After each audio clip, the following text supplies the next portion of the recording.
할렐루야. 이 시간 함께 주님의 말씀 앞으로 나아가시겠습니다.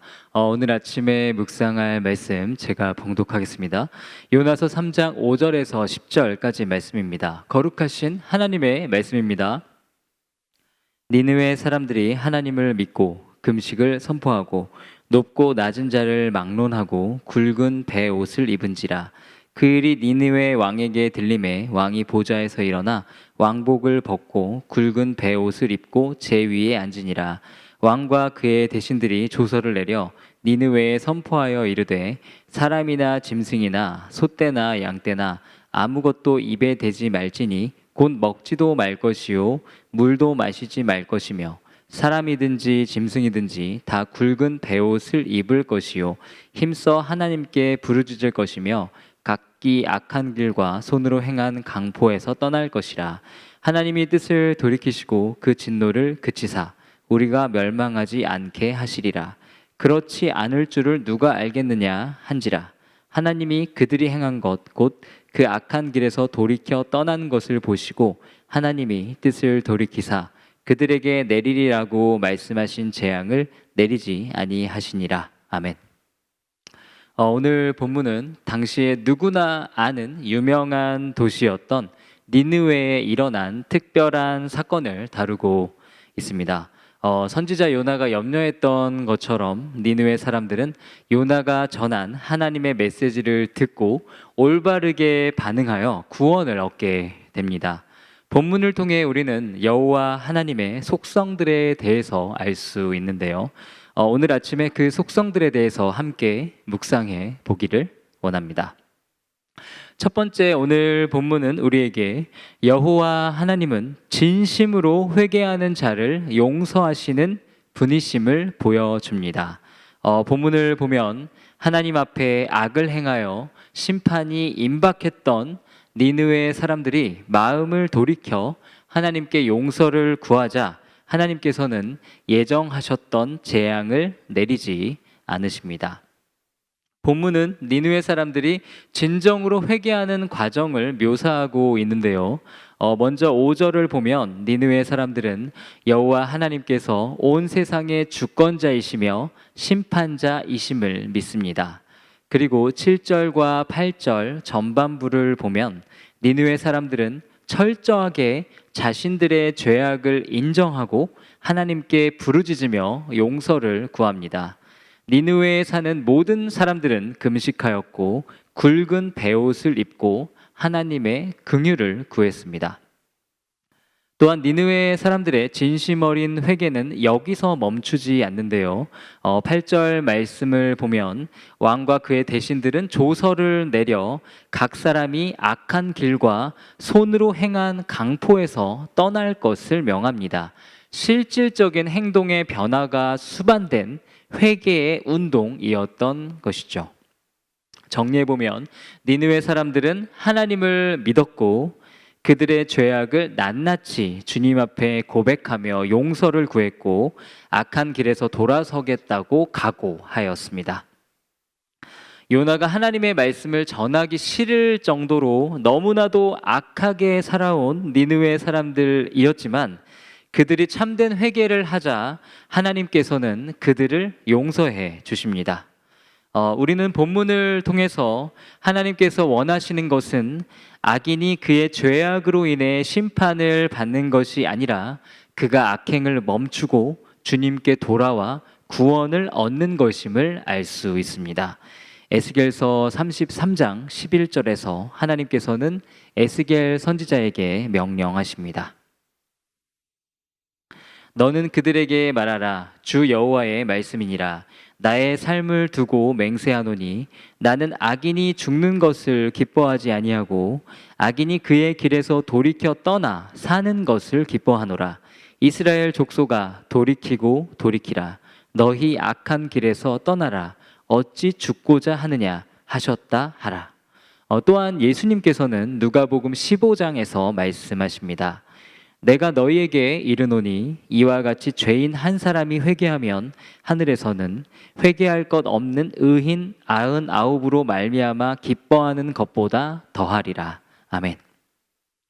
심각한 죄를 지은 사람이라도 불순종으로 인해 오랜 시간을 허비한 사람이라고 할지라도 하나님께 참된 회개를 하고 용서를 구할 때 하나님께서는 새로운 출발을 주십니다. 정말 이제 나에게는 소망이 없다는 생각이 드는 사람이라도 다시 주님을 향하면 축복의 길이 열리게 됩니다. 죄악을 끊고 주님께로 돌아서는 자의 삶에 반전이 일어나게 되는 것이죠. 오늘 이 설교를 들으시면서 죄로 인해 고통받고 있는 분이 계시다면, 주님을 멀리 떠난 분이 계시다면 다시 하나님께로 나아가시기를 바랍니다. 주님의 용서와 회복의 은혜를 구할 때 주님께서는 우리의 삶 가운데 반드시 역사하실 것입니다. 그때 주님께서 광야에 길을 내시고 사막에 강을 내실 것입니다. 두 번째, 오늘 본문은 우리에게 여호와 하나님은 열방을 용서하시고 구원하시는 분이라는 것을 계시합니다. 요나서 전체가 말하고 있는 핵심 내용은 하나님께서는 이스라엘만을 위한 하나님이 아니라 모든 민족의 하나님이라는 것입니다. 하나님께서는 요나의 이야기를 통해 이스라엘 사람들의 잘못된 선민 의식을 지적하고 그들이 열방의 빛으로서의 역할을 감당해야 함을 말씀하십니다. 하나님께서 이스라엘의 조상인 아브라함을 부르신 이유는 궁극적으로 모든 민족을 축복하시기 위함이었습니다. 창세기 12장에서 하나님께서는 아브라함에게 말씀하십니다. 내가 너로 큰 민족을 이루고 내게 복을 주어 내 이름을 창대하게 하리니 너는 복이 될지라. 너를 축복하는 자에게는 내가 복을 내리고 너를 저주하는 자에게는 내가 저주하리니 땅의 모든 족속이 너로 말미암아 복을 얻을 것이라. 아멘.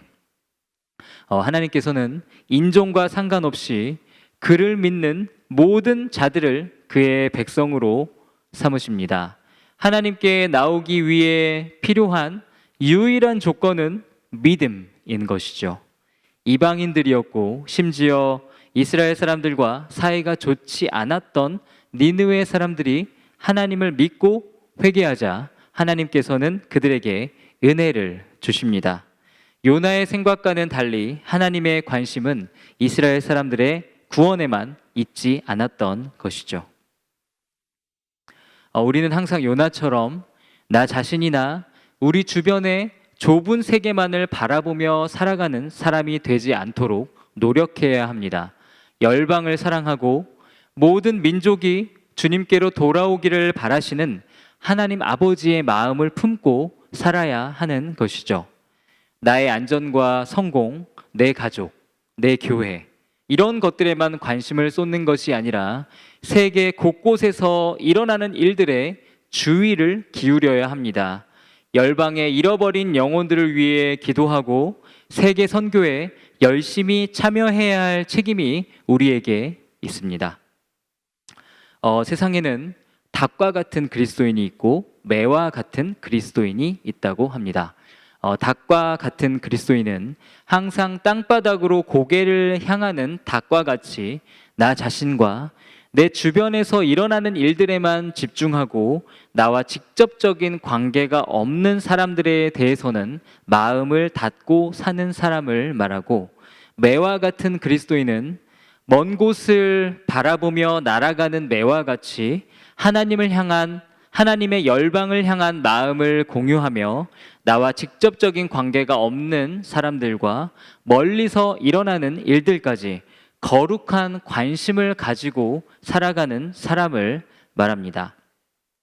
오늘 아침에 우리의 삶을 돌아보기를 원합니다. 나 자신이나 지나치게 제한된 사람들과 관계된 일들에만 집중하고 있지는 않은지 돌아보기를 원합니다. 세계의 모든 민족을 사랑하시고 그들이 주님께로 돌아오기를 기다리시는 하나님을 깊이 묵상하고 세계 선교를 위해 귀하게 쓰임받는 말씀삼 공동체 성도님들 되시기를 주님의 이름으로 기도합니다. 오늘 본문을 통해서 우리에게 주시는 하나님의 메시지에 귀를 기울이기를 원합니다. 하나님께서는 아무리 큰 죄인이라고 할지라도 그가 진실한 마음으로 주님께 돌아올 때 그를 용서하시고 그의 백성으로 삼아주시며 새로운 삶을 주십니다. 우리는 하나님의 이 성품을 기억하며 죄악으로 방황할 때마다 속히 주님께로 돌이켜야 합니다. 우리가 주님께 돌아가기만 한다면 주님께서는 우리의 죄악을 동이 서에서 먼 것 같이 옮기실 줄 믿습니다. 또한 하나님께서는 모든 민족이 구원을 얻기를 원하시는 분이십니다. 우리는 열방을 위해 기도하고 온 세계에 복음의 진리를 전함으로 하나님 아버지를 기쁘시게 하는 자들이 되어야 합니다. 말씀 싸움 공동체 성도님들이 용서하시는 하나님의 속성을 항상 기억하며 삶 가운데 은혜의 하나님을 체험하고 삶의 지경을 넓혀 세계 선교의 귀한 도구로 쓰임 받으시기를 주님의 이름으로 축복합니다. 다 같이 기도하시겠습니다. 주님, 우리가 죄인을 용서하시는 주님을 기억하며 우리의 발걸음을 주님께로 돌이키게 하옵소서. 또한 모든 민족을 구원하시는 하나님의 영광을 위해 살게 하옵소서. 예수님의 이름으로 기도드립니다. 아멘.